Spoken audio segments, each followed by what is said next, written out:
Good morning guys. Ito po yung vlog ko ngayon. So yung topic po natin ngayon ay yung pagpo-pollinate ng female flower. Ito po yung female. At ito naman yung male flower. Napapansin niyo po, yung female flower, meron po siyang bunga sa baba bago yung bulaklak. At yung male flower naman, wala siyang bunga. Yung pagpo-pollinate po nito, ganito lang po yon.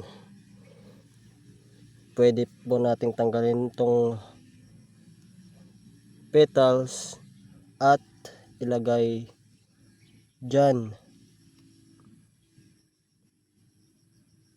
sa ng babae flower. At pwede rin naman nating ilagay lang dyan at mahuhulog na lang yung mga pollen grains.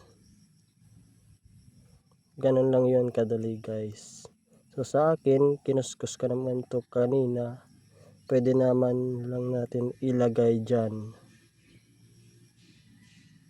Yun lang guys. Sa susunod muli, thank you for watching.